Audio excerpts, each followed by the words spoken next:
Oi pessoal, tudo bem? Hoje a gente vai falar um pouquinho sobre eletricidade e os conceitos que rondam a eletricidade, tá bom?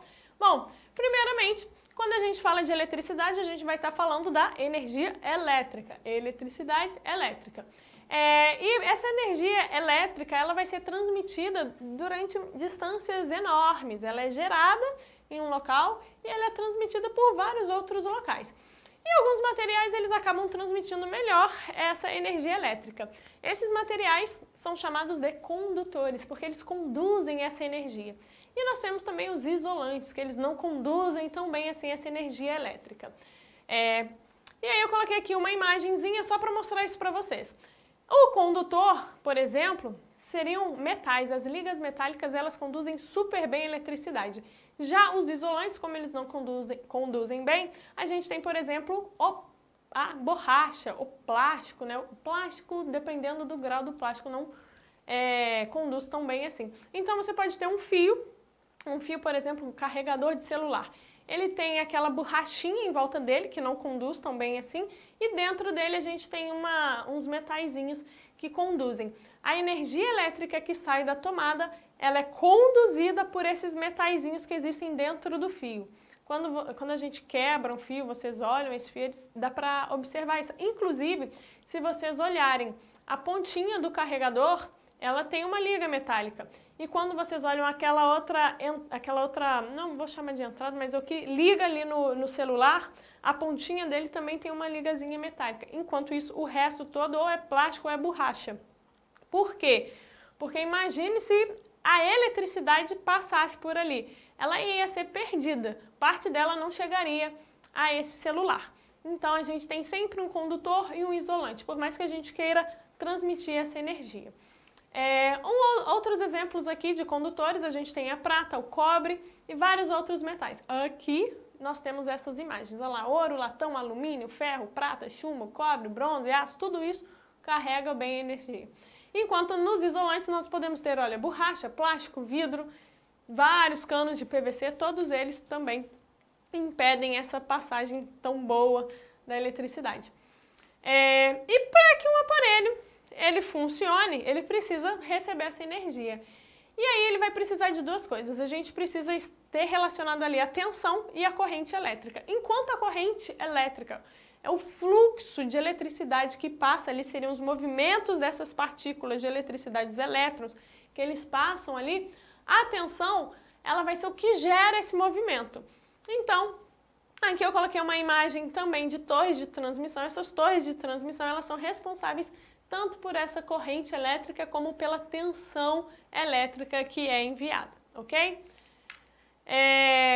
E aí, só para vocês terem uma noçãozinha, quando a gente fala de eletricidade, a gente tem aqui então existe um gerador aqui, mas ainda não vem ao caso. A gente tem aqui onde acontece a geração de energia, nós temos empresas, setores que são responsáveis pela geração de energia. Nós temos outros setores, então a geração aqui, por exemplo, hidrelétrica, pega essa água vinda dos rios, esse movimento dessa água, essa força, ela é convertida em energia elétrica pelos geradores e aí depois ela vem para essa rede de transmissão. Existem também empresas que trabalham com a transmissão elétrica. E nós temos também a distribuição, ou seja, primeiro é captada, é gerada e captada. Vai parar em redes de transmissão, responsáveis por transmitir essa energia elétrica. Porém, vai transmitir essa energia elétrica para onde? Para casa, para hospital, para indústria? Vai mais para a zona rural? Vai mais para a cidade grande? Como que é transmitida, como que é fornecida essa energia elétrica? E aí, então, a gente tem aqui a rede de distribuição. São essas empresas aqui que vão decidir como que vai ser distribuída essa energia, a quantidade que vai para cada local, quanto que é necessário, aquele local ali precisa de muita energia, esse dali precisa de menos. Então, é essa rede aqui. Inclusive, quando você fala de bolsa de valores, existem empresas lá que são negociadas que trabalham com isso, trabalham com geração de energia elétrica, com a transmissão e com a distribuição. E por último, a gente tem então aqui, ó, onde ela vai ser consumida. E aí, para a gente falar da resistência elétrica, a gente vai falar do resistor. O resistor, isso aqui a gente tem vários resistorzinhos. O resistor ele vai ser um dispositivo e ele acaba controlando o quanto de corrente elétrica passa por aquele circuito. Se tiver com uma quantidade muito grande, uma intensidade muito alta, você pode ter até esse resistor sendo queimado.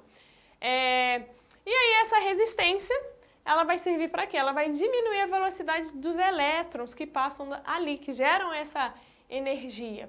E aí ela retém parte dessa energia e transforma essa energia em energia térmica. Então, o resistor, ele ajuda a diminuir a resistência e parte dessa energia elétrica que poderia passar de uma vez e queimar o eletrodoméstico, o aparelho que você está utilizando, parte dessa energia ela é convertida em energia térmica para que ela não chegue totalmente naquele dispositivo e queime ele. Por exemplo, sei lá, televisor, hoje em dia a gente sente menos isso, mas antigamente o televisor, ele tinha energia elétrica, mas ele também esquentava bastante. Você colocava a mão e você sentia isso, porque você tinha uma resistência ali para essa energia não ser totalmente, para não chegar e danificar totalmente esse aparelho.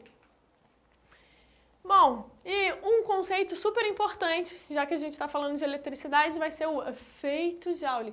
O efeito Joule seria o aumento da temperatura de acordo com o choque dos elétrons, de acordo com essa corrente elétrica que passa ali. A corrente elétrica passa, ela é formada por elétrons que estão ali se movimentando, várias partículas, e esses elétrons que se movimentam, um bate no outro, isso acaba causando esse efeito Joule. Aumento de temperatura devido à colisão dos elétrons. E isso acontece aonde? No resistor, tá bom? Aí aqui a gente colocou só um exemplozinho do que seria isso. Os elétrons livres, calmamente, e aí um depois chocando no outro para gerar essa energia. E aí aqui em cima, quando a gente põe esse sinalzinho seria essa resistência que acontece, por quê? Por causa desse movimento entre os elétrons. Exemplos de aparelhos que possuem resistores, que têm resistência elétrica. A gente tem aqui um chuveiro elétrico, um ferro de passar, que hoje em dia quase ninguém usa, e a gente tem aqui também uma lâmpada. No caso da lâmpada, esse resistorzinho que ajuda essa lâmpada a produzir energia sem que ela estoure, é essa partezinha aqui em cima, ó. Aqui tem uma molinha. Quando o resistor, quando ele estoura, e aí é porque ele aqueceu demais, essa lâmpada ela não consegue captar toda essa energia. E aí, já era, ela queimou, ok? Bom, gente, a nossa aula de hoje foi isso. Até a próxima. Beijo!